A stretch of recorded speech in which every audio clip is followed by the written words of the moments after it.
चल गे रानी संगे नहबे पोखर के पानी में।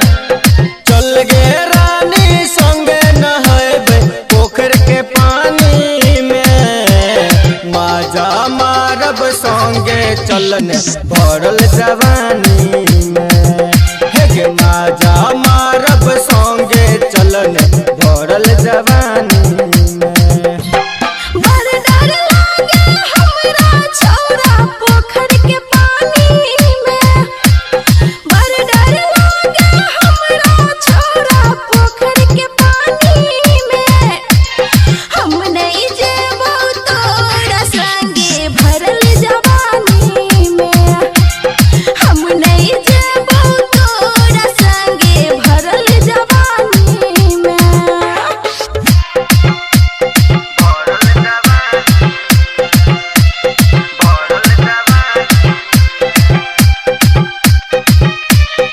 presented by Ma Recording Studio, Madhubani।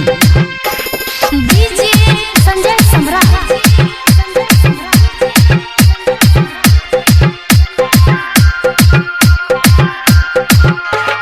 चलो गे रानी नहबे देहो के खूबे मिल के।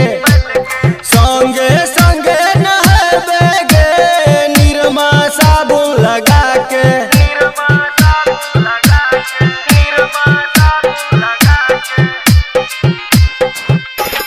चलो गे रानी नहबे देहो के खूबे मिल के। संगे संगे नहबे गे निरमा साबुन लगा के। संगे संगे नहबे गे निरमा साबुन लगा के।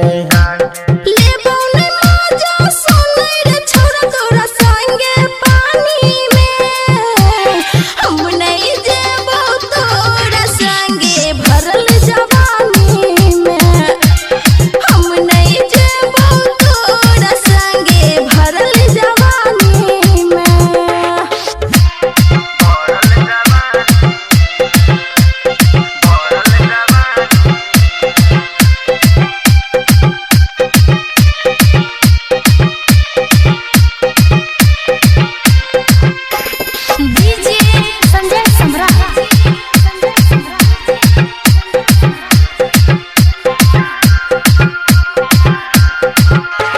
दुनिया को छोड़ गे टेंशन तोहर जवानी छो आमसन। अब तू कोनी दो दे अपन जवानी गे पेंशन।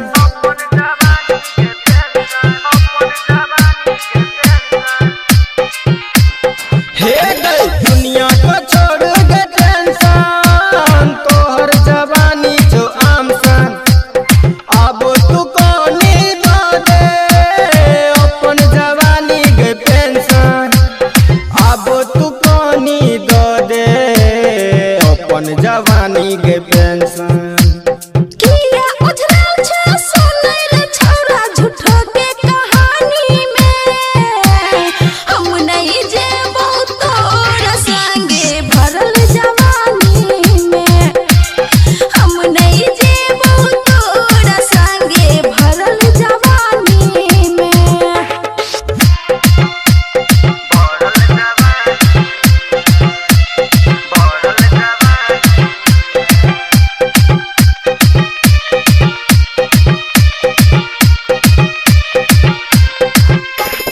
DJ संजय सम्राट।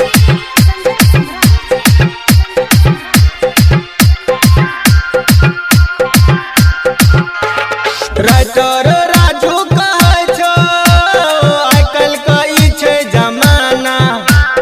बिकिया के संग में धर्मेंद्र पवन शिबू दीवाना।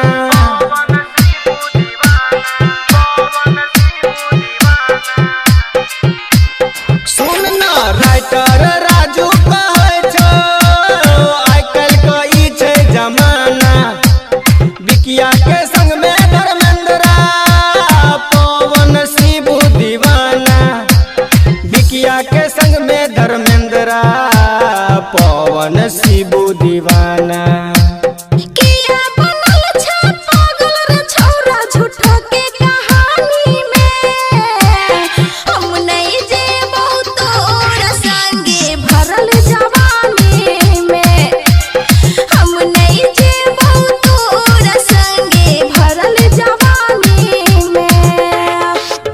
सब्सक्राइब करें मां रिकॉर्डिंग स्टूडियो मधुबनी।